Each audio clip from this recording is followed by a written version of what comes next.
সবাইকে আমার নতুন ব্লগে স্বাগত জানাই। আজকে আমরা বেরিয়ে পড়েছিলাম স্কুটি নিয়ে সুন্দরবনে ঝড়খালির উদ্দেশ্যে। ব্যাস, তারপর গুগল ম্যাপের ভরসায় নেমে পড়লাম রাস্তায়। দেখতে দেখতে শহুরে কোলাহল ছেড়ে গড়িয়া সোনারপুর পার হয়ে চলে এলাম চম্পাহাটি রোডে।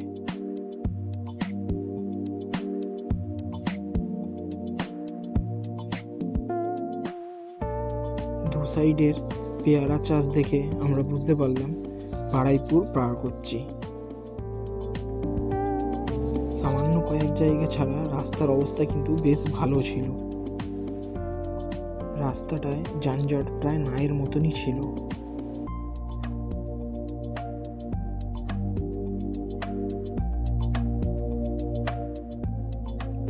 এই রোডটা সোজা এসে মিশল বারুইপুর ক্যানিং মেন রোডে।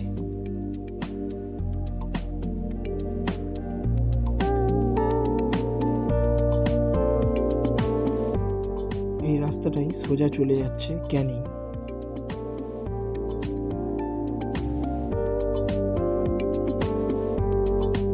ক্যানিং শহরকে বাইপাস করে আমরা সোজা চলে আসি মাতলা নদীর পাড়ে।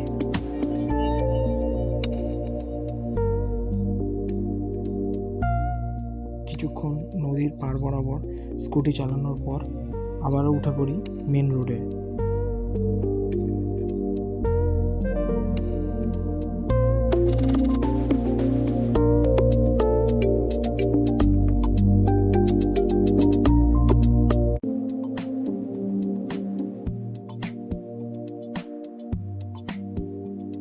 এই যে ব্রিজটা পার করছি এটা হলো মাতলা ব্রিজ বা ক্যানিং ব্রিজ।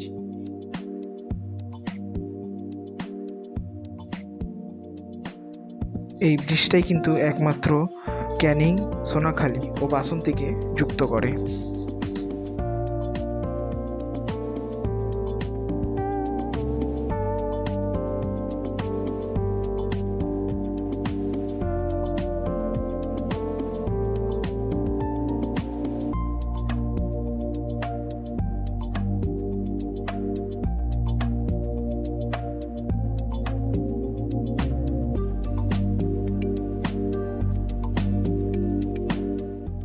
এই ব্রিজ থেকে নেমে আমরা চলে আসি বাসন্তী হাইওয়ে।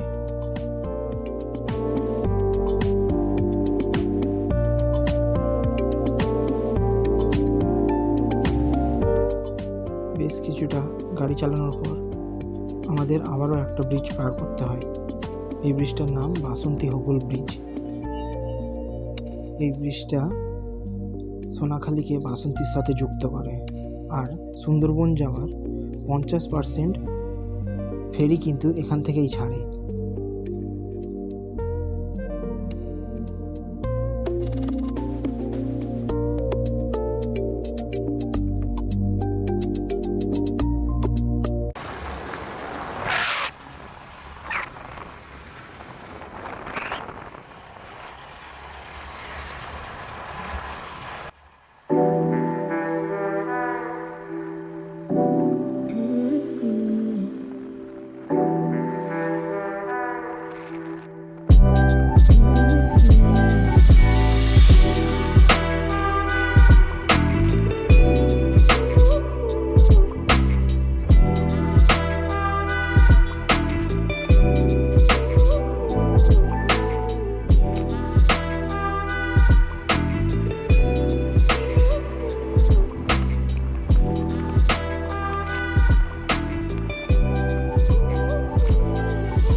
ছোট ছোট স্কুলের বাচ্চাদের সাথে মজা করতে করতে চলে এলাম আমরা ঝড়খালি।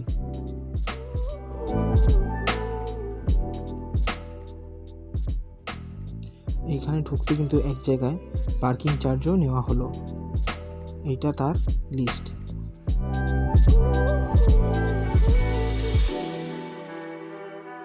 দু সাইডে ছিল ম্যানগ্রোভের ঘন জঙ্গল। আমাদের এই যাত্রায় পুরো রাস্তাটা ভালো থাকলেও শেষের 5 কিলোমিটার কিন্তু খুবই খারাপ ছিল রাস্তার অবস্থা।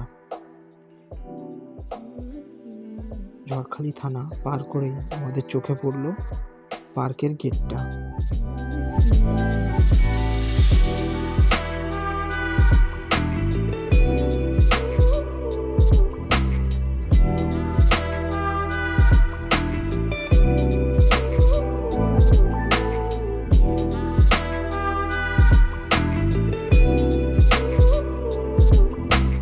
সোজা গেলে পড়বে ঝড়খালি ফেরিঘাটের রাস্তা।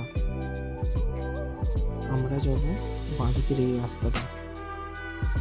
রাস্তার কিন্তু দু সাইডেই এরকম জাল দিয়ে ঘেরা রয়েছে।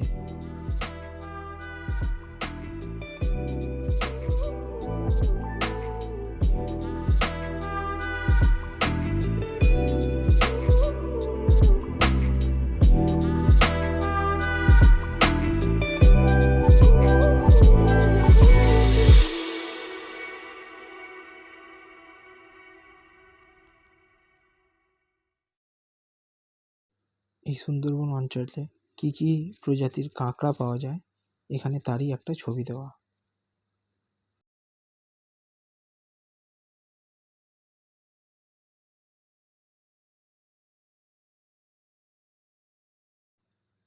এটা যেহেতু টাইগার রেস্কিউ সেন্টার, তো এখানে কিভাবে রেস্কিউ করা হয় তারই বিবরণ দেওয়া আছে।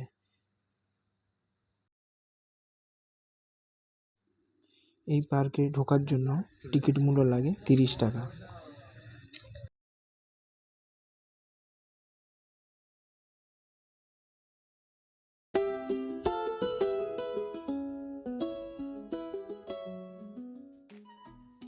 এরকম গেট থেকে প্রবেশ করেই সামনে পেয়ে যাবে কিছু এরকম পরিবেশ। বাচ্চাদের খেলা করার জন্য কিছু অ্যাক্টিভিটি ও বসার জায়গা, খুবই ভালো ব্যবস্থা আছে এখানে।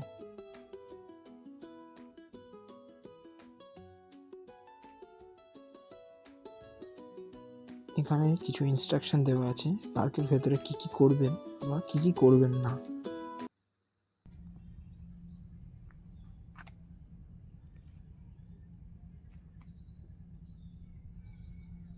এইসব ছেড়ে তাড়াতাড়ি আমরা চলে আসি, যার জন্য আমরা এখানে এসেছি, বাঘ দেখার জন্য।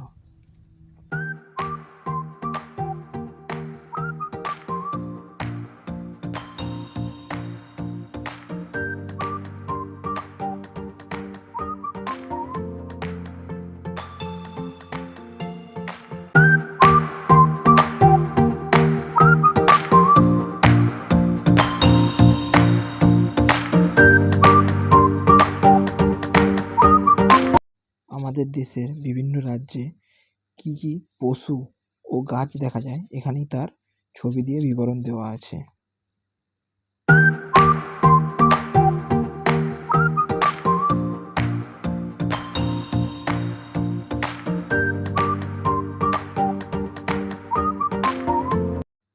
প্রথমেই যে বাঘটা দেখলাম তার নাম সুন্দর।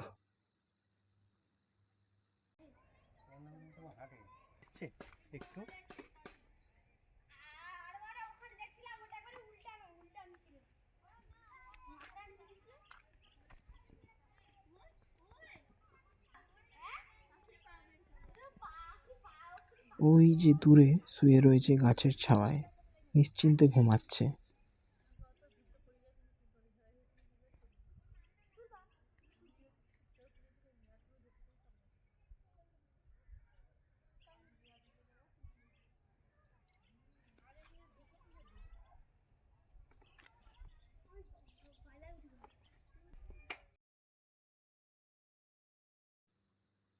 এখানে পাখি ও পশুগুলো কিন্তু সুন্দরবনে আসলে দেখতে পাওয়া যায়।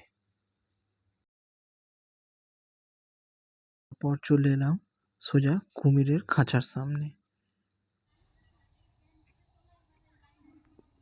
ওই যে একদম মাটির রঙের সাথে মিশে গেছে কিন্তু।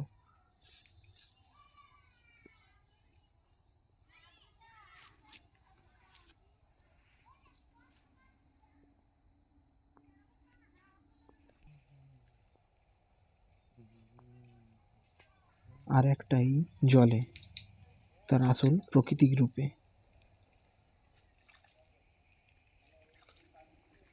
এখানে এলে কিন্তু এই দুটো জিনিসই দেখতে পাবেন, জলে কুমির আর ডাঙায় বাঘ।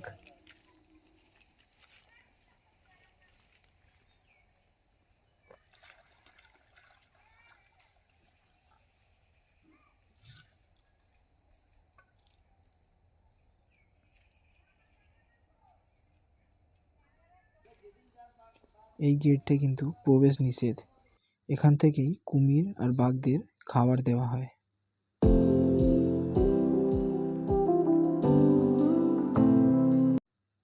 এই পার্কটি বা রেস্কিউ সেন্টারটি পুরোটা কিন্তু এরকম ঘন ম্যানগ্রোভ জঙ্গলে ঘেরা রয়েছে। এরপরে যে বাঘটা দেখব এর নাম সোহান। ওই দেখুন দূরে কি সুন্দর দাপিয়ে বেড়াচ্ছে।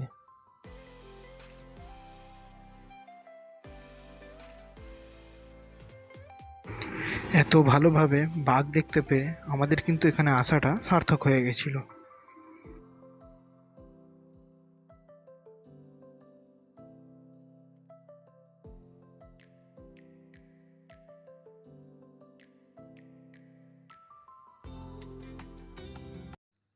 আমাদের সাথেই দাঁড়িয়ে থাকা এক ভদ্রমহিলা কিভাবে বাঘকে ডাকছিল একবার শুনুন।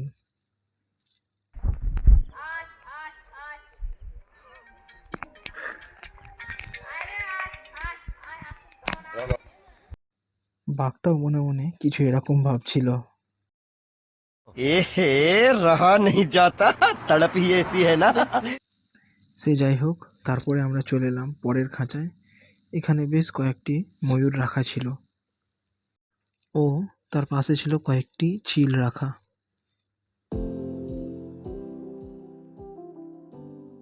দেখে আমরা পার্ক থেকে বেরিয়ে চলে আসি সোজা ঝড়খালি ফেরিঘাটের দিকে।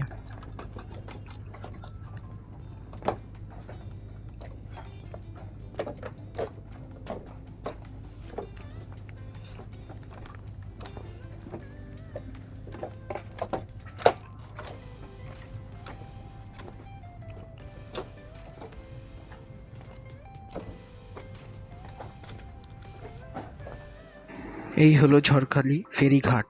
এখান থেকেও কিন্তু সুন্দরবন যাওয়ার ফেরি ছাড়ে। আর এই যে দূরের যে অংশটা, এটা কিন্তু পুরোটাই সুন্দরবন।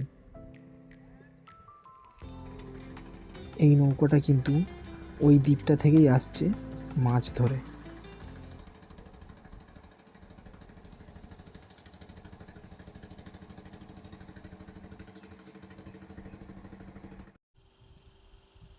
সকাল থেকে ঘুরে খিদেও খুব পেয়েছিল, তাই এরকম একটা হোটেলে চলে আসি খাওয়ার জন্য কিছু। হোটেলটা পুরোটাই ম্যানগ্রোভ জঙ্গলে ঘেরা ছিল।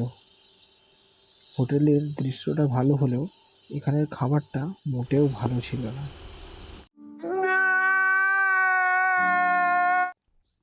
কোনো রকম খাবারে পেট ভরিয়ে চলে আসি এরকম একটা সুন্দর জায়গায় মন ভরাতে। এই জায়গাটা কিন্তু ঝড়খালি থানার ঠিক আগেই পড়বে। রাস্তাটায় বাইক নিয়ে ঢোকা বারণ, তাই পায়ে হেঁটেই চলে এলাম। জায়গাটা কিন্তু খুব নিরিবিলি ও শান্ত ছিল।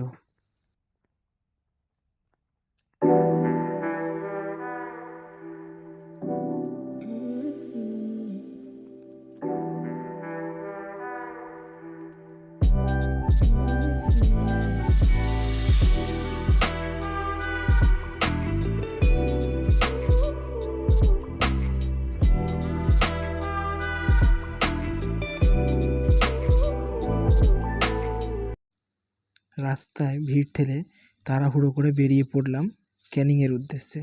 এখানে দেখতে এলাম লর্ড ক্যানিংয়ের বাংলো। লর্ড ক্যানিংয়ের নাম অনুসারেই কিন্তু এই জায়গার নাম ক্যানিং হয়। আর এই সেই বাংলো। সামনে এত ভিড় দেখে আমরা একটু চমকেই গেছিলাম। পরেই বুঝতে পারলাম সামনে দুর্গাপুজো, তাই জীবন্ত দুর্গার ফটোশ্যুট হচ্ছে।